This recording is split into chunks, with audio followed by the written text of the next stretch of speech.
ఓం శ్రీ పరమాత్మనే నమః. భగవద్బంధువులందరికీ ఈ పాండురంగదాసుని హృదయపూర్వక నమస్కారాలు. శ్రీమద్ రామాయణం, శ్రీమద్ రామాయణాంతర్గత సుందరకాండ. ఈ సుందరకాండను మహానుభావులైన వారందరూ కూడా ఎన్నో మార్లు చెప్పగా మనమందరము కూడా ఆకర్ణించి ఉన్నాం. కానీ ఇప్పటి వరకు నేను విన్నటువంటి ఉపన్యాసాలలో ఈ 60 సంవత్సరాల వయస్సు పర్యంతము కూడా శ్రీమాన్ శ్రీభాష్యం అప్పలాచార్య స్వామి వారు చెప్పినట్లుగా ఆ భగవత్తత్వాన్ని మరి ఒక చోట విని ఉండలేదు. కానీ పెద్దలు చెప్పినట్లుగా ముఖే ముఖే సరస్వతి అని కదా నానుడి. కానీ అప్పలాచార్య స్వామి వారు చాలా అద్భుతంగా ప్రవచనాలు చెప్పేవారు. వారి యొక్క ప్రవచనాలలో భగవత్తత్వం, భక్తిభావం తక్క అన్యమైనది ఏదీ కూడా వారి ప్రస్తావనలో ఉండేది కాదు. అలాంటి ఆ మహానుభావుడు సుందరకాండకు తత్వదీపికా వ్యాఖ్య అని వ్రాసి ఉన్నారు. ఈ పుస్తకం కోసం నేను చాలా ఏళ్లుగా ప్రయత్నం చేశాను. పరమాత్మ వీడికి ఎప్పటి నుంచి ఎందుకులే అని భావించి ఇదిగో ఈ 6 పదులు పూర్తయ్యేటువంటి సందర్భంలో దీనిని నాకు అందించేటువంటి ఏర్పాటు చేశారు. అంటే పరమాత్మ యొక్క ఉద్దేశం ఏమిటి అంటే, ఈ దాసుడు ఆ మహానుభావుడు చెప్పినటువంటి ఆ వ్యాఖ్యని అందరికీ అందించాలి అన్నది పరమాత్మ యొక్క సంకల్పం అయి ఉండవచ్చు అనుకుంటున్నాను. అలాగే ఈ సుందరకాండ యొక్క తత్వ దీపికా వ్యాఖ్య ఈ రోజు నుంచి కూడా మీ అందరకు దీన్ని అందించాలి అనేటువంటి ఉద్దేశ్యం. ఇందులో ఏమి చెప్పినా, నా నోట ఏమి వచ్చినా అది శ్రీమాన్ శ్రీభాష్యం అప్పలాచార్య స్వామి వారి యొక్క ముఖతః వెలువడింది. ఈ దాసుడు ఒక పనిముట్టు మాత్రమే అని తామందరూ భావించి కర్ణపేయంగా ఈ దివ్యమైనటువంటి వ్యాఖ్యని వినాలి అని కోరుకుంటున్నాను. హరి ఓం. ఆపదామపహర్తారం దాతారం సర్వసంపదాం లోకాభిరామం శ్రీరామం భూయో భూయో నమామ్యహం.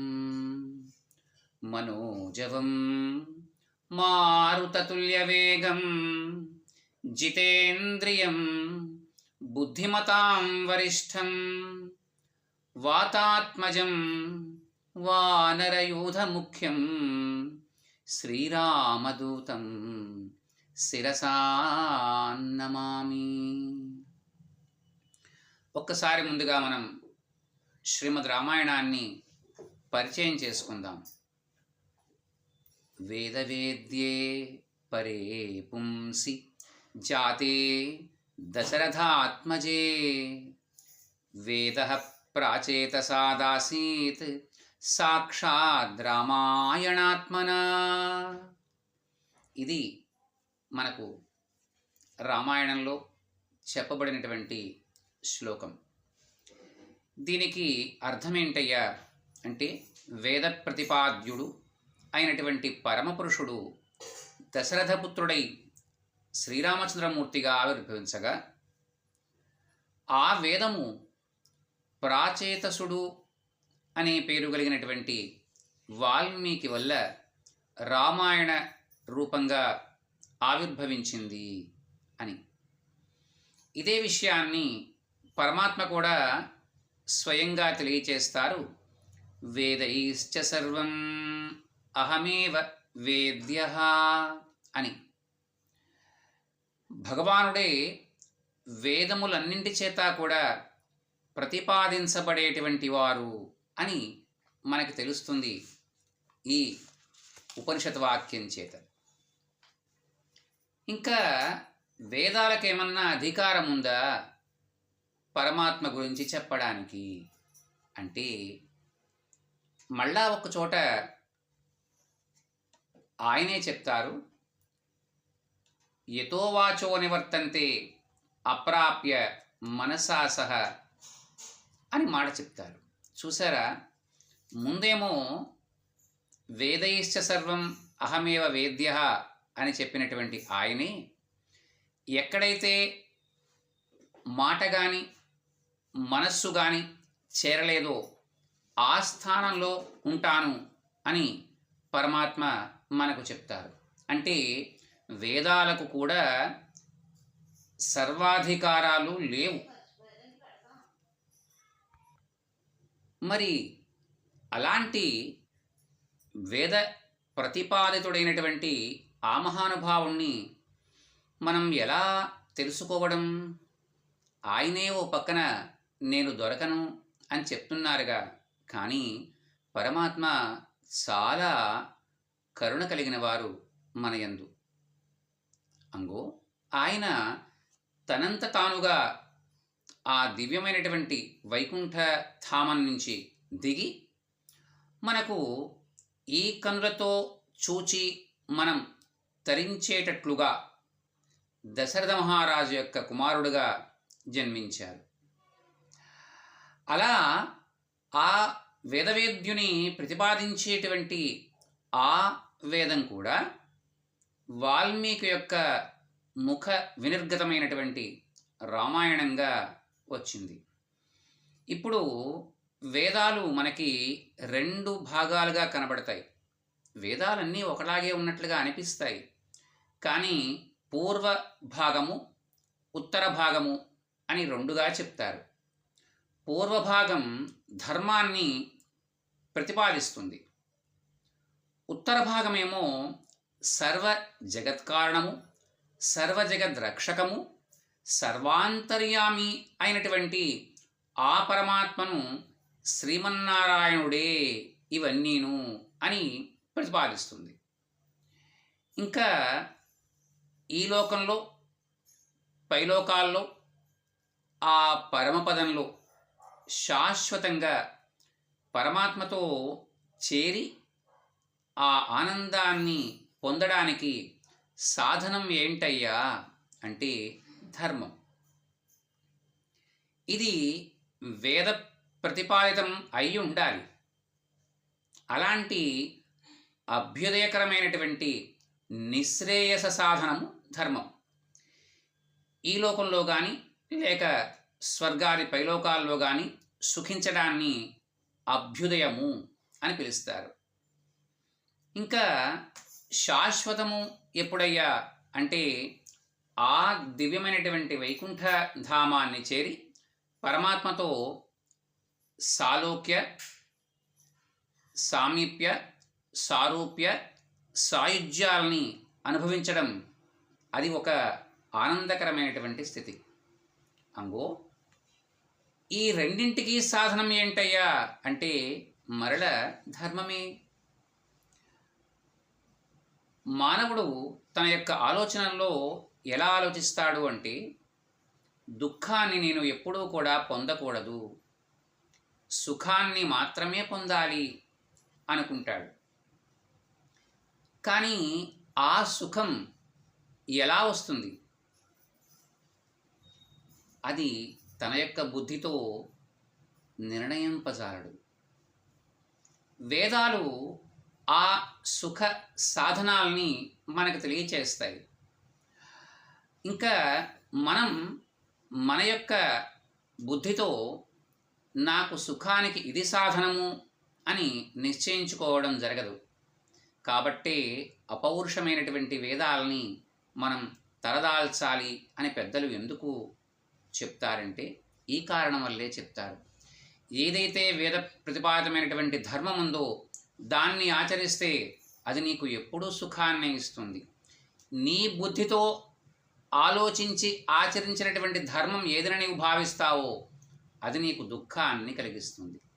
అందువల్ల ప్రత్యక్షం చేత కానీ అనుమానం చేత కానీ ఎరగడానికి అంటే తెలుసుకోవడానికి శక్యం కానటువంటిది కాబట్టి విదయతీతి వేద ఇలా అని తెలియచెప్పేదాన్ని వేదము అంటారు.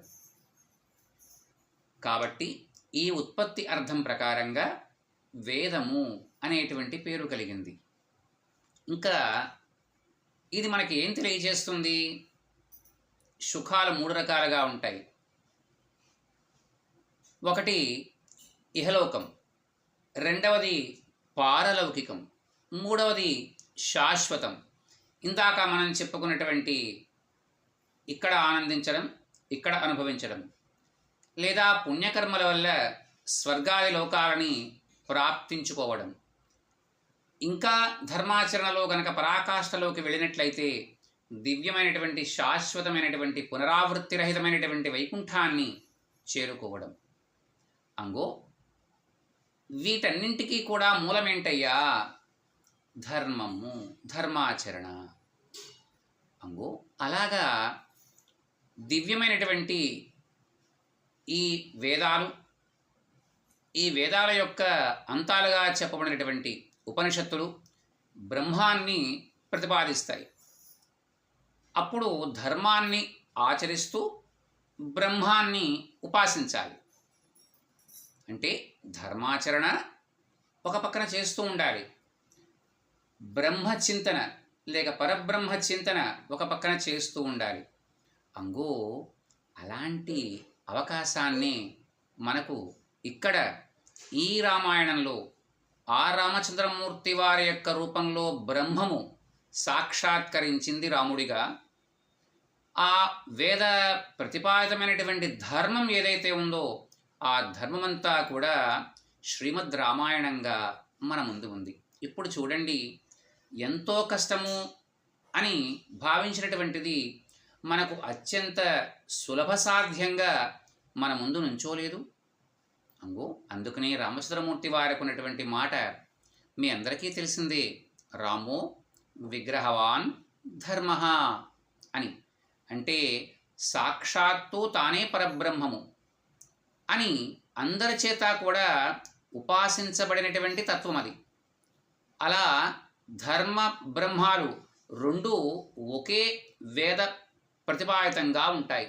మీకు ఇందాక మొదట్లో చెప్పినట్లుగా వేదంలో పూర్వార్ధమంతా కూడా ధర్మాన్ని చెబితే ఉత్తరార్ధమంతా కూడా ఆ పరబ్రహ్మతత్వానికి పేరు నారాయణమూర్తి అని తెలియచేస్తుంది.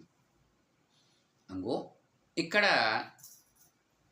ఆ రామచంద్రమూర్తి వారి యొక్క అవతార పరమార్థము, రామాయణ అంతరార్థము ఇవన్నీ కూడా మనం క్రోడీకరించుకుని ఒకదానితో ఒకటి సమతులనం చేసుకుంటూ ముందు ముందు మరింత విశదీకరించుకుని ఈ దివ్యమైనటువంటి తత్వదీపికని మరింతగా ఆనందిద్దాం. ఇప్పుడు మీకు చెప్తున్నానే కానీ ఇలాగా ఇది నాకు కూడా మీతో పాటుగా ఇప్పుడే అర్థమవుతోంది. అలా అర్థం చేసుకోవడానికి ఆ రామానుగ్రహం మనందరి యందు కూడా ఉండాలి అని కోరుకుంటూ మరల రేపటి రోజు తదుపరి భాగాన్ని తెలుసుకోవడానికి ప్రయత్నం చేద్దాం. హరి ఓం తత్సత్.